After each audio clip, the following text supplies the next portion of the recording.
Hello friends, welcome back to Chandana Jashvi vlogs. ತುಂಬ ದಿನ ಆದಮೇಲೆ ಈ ವ್ಲಾಗ್ ಅಪ್ಲೋಡ್ ಮಾಡ್ತಿದ್ದೀನಿ. ಆ್ಯಕ್ಚುಲಿ ಇವತ್ತು ನಾವು ಮತ್ತು ನಿತಿನ್ ಮತ್ತು ಅವ್ರ ವೈಫು ಮತ್ತು ಅವ್ರ ಎಲ್ಲನೂ ಭೂವರಾಹ ಸ್ವಾಮಿ ದೇವಸ್ಥಾನಕ್ಕೆ ಹೋಗೋಣ ಅಂತ ಅಂದ್ಕೊಂಡು ಹೊರಟಿದ್ವಿ. ಸೊ ಅಲ್ಲಿ ನಾವು ಈ ಕಡೆಯಿಂದ ಹೋಗೋದಕ್ಕೆ ಅವ್ರು ಮತ್ತೆ ಬೆಳಗ್ಗೆಯಿಂದ ಬಂದು ಪಿಕ್ ಮಾಡೋದಕ್ಕೆ ಕಷ್ಟ ಆಗುತ್ತೆ ಅಂತ ನಮ್ಮ ಹಸ್ಬೆಂಡ್ ಆಫೀಸ್ ಹತ್ರ ಹೊರಟಿದ್ವಿ. ನಿತಿನ್ ಅಲ್ಲಿ ಅಂದಿವೆ ಆ ಕಡೆ ಬಂದು ಅಲ್ಲಿಂದ ಪಿಕ್ ಮಾಡ್ಕೊಂಬರ್ತೀನಿ ಅಂತ ಹೇಳಿದ್ದ. ಓಕೆ ಅಂತ ನಾವೆಲ್ಲ ಹೊರಟ್ವಿ. 9 o'clock 10 ಆಗಿತ್ತು. ನಾವು ಆಲ್ಮೋಸ್ಟ್ ಬೆಂಗಳೂರು ಬಿಡೋದಕ್ಕೆ. ಸೊ ಹೊರಟ ಮೇಲೆ ಮತ್ತು ನನ್ನ ನಿತಿನ್ ನಾವೆಲ್ಲ ಸೇರಿ ಒಂದು 12-12:30 ಅಷ್ಟೊತ್ತಿಗೆ ದೇವಸ್ಥಾನ ರೀಚ್ ಆದ್ವಿ. ಸೊ ರೀಚ್ ಆಗೋಷ್ಟರೊಳಗಡೆ ಆಲ್ಮೋಸ್ಟ್ ಟಿಫನ್ ಎಲ್ಲ ಮುಗಿಸ್ಕೊಂಡು ರೀಚ್ ಆಗಿದ್ವಿ. ಇಲ್ಲಿ ಎಲ್ಲರಿಗೂ ಒಂದು ಆಸೆ ಇರುತ್ತಲ್ವ, ಬೇಗ ನಾವು ಒಂದು ಮನೆ ಕಟ್ಕೋಬೇಕು ಅನ್ನೋ ಒಂದು ಆಸೆ ಎಲ್ಲರಿಗೂ ಇದ್ದೇ ಇರುತ್ತೆ. ಸೊ ಅದೇ ರೀತಿ ನನಗೂ ಆಸೆ ಇದೆ. ಈಗ ಆ್ಯಕ್ಚುಲಿ ಈ ದೇವಸ್ಥಾನಕ್ಕೆ ಬಂದು ನಾವು ಅಂದ್ಕೊಂಡಿದ್ದು ಆ್ಯಕ್ಚುಲಿ ಹೇಳ್ಬೇಕಂತಂದರೆ ಮನೆ ವಿಷಯಕ್ಕೆ ಅಂದ್ಕೊಂಡು ಹೋದರೆ ತುಂಬ ಬೇಗ ನೆರವೇರುತ್ತೆ ಅಂತ ಹೇಳಿದರು. ಸೊ ಅದಕ್ಕೆ ಇಲ್ಲಿ ಬಂದು ಮಣ್ಣು ತೊಗೊಂಡೋಗಿ ಅದನ್ನು ಪೂಜೆ ಮಾಡಿದ್ರೆ ಒಳ್ಳೆಯದಾಗುತ್ತೆ ಅಂತ ಹೇಳ್ತಿದ್ರು. ಎಕ್ಸಾಂಪಲ್ ಯಾವುದೂ ಇಲ್ಲ. ನಿತಿನ್ ಮತ್ತು ನಿತಿನ್ ವೈಫು ಒಂದು ಲಾಸ್ಟ್ ಟೈಮ್ ಬಂದು ಇಲ್ಲಿ ಮಣ್ಣು ತೊಗೊಂಡೋಗಿ ಪೂಜೆ ಮಾಡಿದರು. ಸೊ ಈಗ ಆಲ್ರೆಡಿ ಮನೆ ಕನ್ಸ್ಟ್ರಕ್ಷನ್ ಸ್ಟಾರ್ಟ್ ಮಾಡ್ಕೊಂಡಿದ್ದಾರೆ. ಮತ್ತು ಅದೇ ರೀತಿ ನಮಗೂ ಬೇಗ ಆಗ್ಲಪ್ಪ ಅದೇ ಅದು ಮನೆ ವಿಷಯ ಒಂದೇ ಅಲ್ಲೇ ಇದೆ, ದೇವರ ದರ್ಶನ ಸಿಗುತ್ತೆ ಅನ್ನೋ ಒಂದು ವಿಷಯಕ್ಕೆ. ಮತ್ತು ಸ್ಯಾಟರ್ಡೆ ಸಂಡೇ ಇಲ್ಲಿ ತುಂಬಾ ರಶ್ ಇರುತ್ತೆ. ಆಲ್ರೆಡಿ ತುಂಬಾ ವೀಕೆಂಡ್ ಇರೋದ್ರಿಂದ ತುಂಬ ರಶ್ ಇತ್ತು. ನೋಡಿ, ಇಲ್ಲಿ ದೇವಸ್ಥಾನದ ಈಶಾನ್ಯ ಭಾಗದಲ್ಲಿ ಮಣ್ಣಿರುತ್ತೆ. ಸೊ ಆ ಮಣ್ಣನ್ನು ನಾವು 3 ಇಡಿ ಮಣ್ಣು ತೊಗೊಂಡು ಅದನ್ನು ತೊಗೊಂಡೋಗಿ ದೇವ್ರ ಮನೆಯಲ್ಲಿ ದೇವಸ್ಥಾನದಲ್ಲಿ ಪೂಜೆ ಮಾಡಿಸ್ಕೊಂಡು ಅದಾದಮೇಲೆ 11 ಸುತ್ತಾಕಿ ದೇವಸ್ಥಾನದಲ್ಲಿ ಪೂಜೆ ಮಾಡಿಸ್ಕೊಂಡ್ಮೇಲೆ ಹೋಗಿ ನಮ್ಮ ಮನೆಯಲ್ಲಿ ದೇವ್ರ ಮನೇಲಿಟ್ಟು ಪೂಜೆ ಮಾಡಿದ್ರೆ ನಾವು ಅಂದ್ಕೊಂಡಿರೋದು ಬೇಗ ಆಗುತ್ತೆ. ಮನೆ ವಿಷಯ ಒಂದೇ ಅಲ್ಲದೆ ಇದ್ದರೂ ಬೇರೆ ಎಲ್ಲ ವಿಷಯನೂ ಆಗುತ್ತೆ. ನಾವು ಅಂದ್ಕೊಂಡಿದ್ದ ವಿಷಯ ನೆರವೇರಿದ ಮೇಲೆ ಆ ಮಣ್ಣನ್ನು ತೆಗೆದು ನಾವು ತುಳಸಿ ಗಿಡದಲ್ಲಿ ಹಾಕಬೇಕು. ಮತ್ತು ನಾವು ಮನೆ ಕಟ್ಟಬೇಕು ಅಂತ ಅಂದ್ಕೊಂಡಿದ್ರೆ ಆ ಮಣ್ಣನ್ನು ತೊಗೊಂಡೋಗಿ ನಾವು ಪಾಯ ಆಗಿರ್ತಾರಲ್ವ, ಸೊ ಆ ಟೈಮಲ್ಲಿ ಹಾಕ್ಬೋದು. ಈಶಾನ್ಯ ದಿಕ್ಕಿನಲ್ಲಿ ಅಂದರೆ ಪಾಯ ಆಗದಿದ್ದ ಪ್ಲೇಸಲ್ಲಿ ಮಣ್ಣನ್ನು ಹಾಕಬೇಕಾಗಿ ಬರುತ್ತೆ.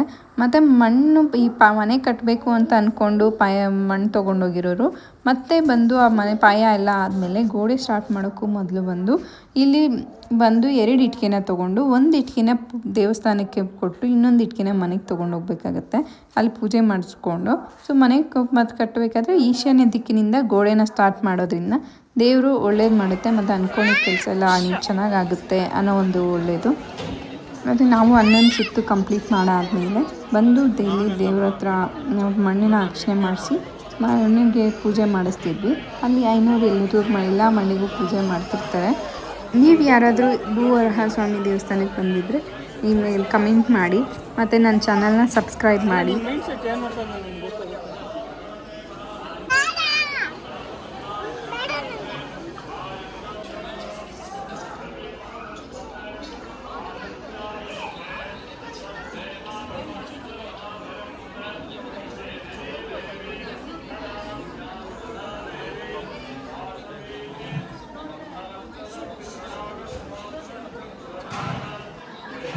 ಪೂಜೆ ಎಲ್ಲ ಮುಗಿಸ್ಕೊಂಡು ದೇವ್ರ ದರ್ಶನ ಮಾಡಿಕೊಂಡು ನಾವು ಹೊರಟ್ವಿ.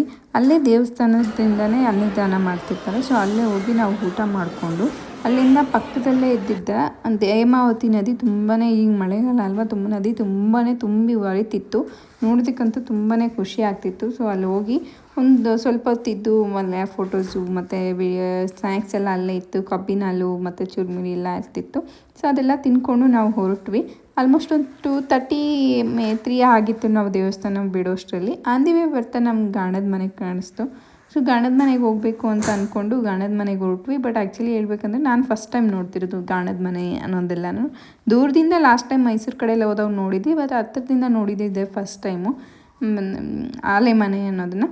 ಸೊ ನಮಗೂ ಖುಷಿ ಆಯಿತು ನೋಡೋಕ್ಕೆ. ಬಟ್ ಆ್ಯಕ್ಚುಲಿ ಒಳಗಡೆ ಬಿಡ್ತಾ ಇರಲಿಲ್ಲ ಆಲೆ ಮನೆ ನೋಡೋಕ್ಕೆ. ಬಟ್ ಅಲ್ಲಿ ಹೋಗಿದ್ದೆ ಖುಷಿ ಆಯಿತು. ಅವರು ವಿಡಿಯೋಸ್ ಕೂಡ ಮಾಡ್ಕೊಬಿಡಿ ಅಂತೆಲ್ಲ ಹೇಳ್ತಿದ್ರು. ಆದರೂ ನನ್ನ ಸೈಡಿಂದನೇ ಮಾಡಿಕೊಂಡೆ ಒಂದು ಸ್ವಲ್ಪ ವಿಡಿಯೋ ದೂರದಿಂದ. ಬಟ್ ನಾನು ಹೊರಡ್ತಿರೋದು ಫಸ್ಟ್ ಟೈಮು. ನಾನು ಇಲ್ಲಿ ಅಂದ್ಕೊಂಡಿದ್ದು ನಾವು ಬಿಸಿ ಬೆಲ್ಲ ಕಾಯಿಸ್ತಾ ಇರ್ತಾರಲ್ವ, ಸೊ ಅದನ್ನು ತೊಗೊಳ್ಳೋಣ, ಒಂದು ಸ್ವಲ್ಪ ಟೇಸ್ಟ್ ನೋಡೋಣ ಅಂತ. ಚೆನ್ನಾಗಿರುತ್ತೆ ಬಿಸಿ, ಆ ಸ್ಮೆಲ್ಲೇ ಗಮ್ಮಂತ ಬರ್ತಿತ್ತು. ಅದಕ್ಕೆ ನಾನು ಲಾಸ್ಟ್ ಟೈಮ್ JKVK ಲೇಔಟ್ ಕೃಷಿ ಮೇಳಕ್ಕೆ ಹೋಗಿದ್ದಾಗ ನಾನು ಅಲ್ಲೊಂದು ಸ್ವಲ್ಪ ಟೇಸ್ಟ್ ನೋಡಿದ್ದೆ. ಸೊ ಅದಕ್ಕೆ ಇಲ್ಲಿ ತಿನ್ನೋಣ ಅಂತ ಅಂದ್ಕೊಂಡು ಹೋದ್ವಿ. ಮತ್ತು ಅಲ್ಲಿ ಸಿಗಲಿಲ್ಲ. ಮತ್ತು ಅಲ್ಲಿ ಆರ್ಗ್ಯಾನಿಕ್ ಬೆಲ್ಲ ಎಲ್ಲ ಸಿಗುತ್ತಲ್ವ, ತೊಗೊಳ್ಳೋಣ ಅಂತ ಅಂದ್ಕೊಂಡು ಹೋದ್ವಿ. ಬಟ್ ಯಾಕೋ ನಮ್ಗೆ ಅವ್ರು ತುಂಬ ರ್ಯಾಶಾಗಿ ಬಿಹೇವ್ ಮಾಡ್ತಿದ್ರು. ಸೊ ಬೇಡ ಅಂತ ಅಂದ್ಕೊಂಡು ನಾವು ಬಂದುಬಿಟ್ವಿ. ಅದಾದಮೇಲೆ ಅಲ್ಲಿ ನೋಡಿ ಇಲ್ಲಿ ಇಲ್ಲಿ ಕಬ್ಬು ಗಾಣಕ್ಕೆ ಹಾಕ್ತೀವಿ ಇದನ್ಸುತ್ತೆ, ಅದನ್ನು ಮಿಲ್ಗೆ ಹಾಕಿ ಅದ್ರ ಜ್ಯೂಸನ್ನ ಎಕ್ಸ್ಟ್ರಾಕ್ಟ್ ಮಾಡ್ತಾರೆ ಅನಿಸುತ್ತೆ. ಅದ್ರ ವೇಸ್ಟೇಜ್ ಎಲ್ಲ ಈಚೆ ಬರುತ್ತೆ. ಸೊ ಇದೆಲ್ಲ ನೋಡಿಕೊಂಡು ಎಲ್ಲ ಏನು ಅಂತೆಲ್ಲ ನೋಡಿಕೊಂಡು ನಾವು ಹೊರಟ್ವಿ.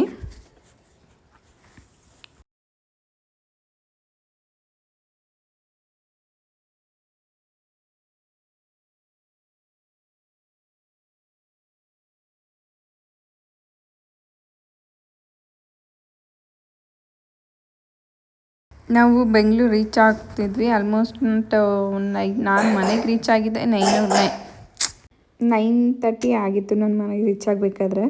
ಆ್ಯಕ್ಚುಲಿ ಹೊರಟಿದ್ವಿ, ಬಟ್ ಅಂದರೆ ಇಲ್ಲಿ ಬೆಂಗಳೂರಂತೂ ಫುಲ್ ಟ್ರಾಫಿಕ್ ಇದ್ದಿದ್ದರಿಂದ ನಾನು ಲೇಟ್ ಆಗ್ತಿತ್ತು ಮನೆಗೆ ರೀಚ್ ಆಗಿದ್ದು. ನೋಡಿ ಅಶ್ವಿ ಆನ್ ದಿ ವೇ ಬರ್ತಾ ಇರಬೇಕಾದ್ರೆ ಸಿಗ್ನಲಲ್ಲಿ ನಿಲ್ಸ್ಕೊಂಡಿದ್ರೆ ಅಲ್ಲಿ ಯಾರೋ ಮಕ್ಕಳ ಜೊತೆ ಈ ಥರ ಯಾವ ಥರ ರೇಟ್ ಮಾಡ್ತಿದ್ರು. ಈ ಮಕ್ಕಳೇ ಒಂದು ಖುಷಿ ಅಲ್ವಾ, ಎಷ್ಟು ಖುಷಿ ಅನಿಸುತ್ತೋ ಇದೆಲ್ಲ ನೋಡಿದ್ರೆ. ಸೊ ಈ ವ್ಲಾಗ್ ನಿಮ್ಗೆ ಇಷ್ಟ ಆಗಿತ್ತು ಅಂದರೆ ಪ್ಲೀಸ್ ನನ್ನ ಚಾನಲ್ನ ಲೈಕ್ ಮಾಡಿ, ಶೇರ್ ಮಾಡಿ, ಸಬ್ಸ್ಕ್ರೈಬ್ ಮಾಡಿ. Thank you.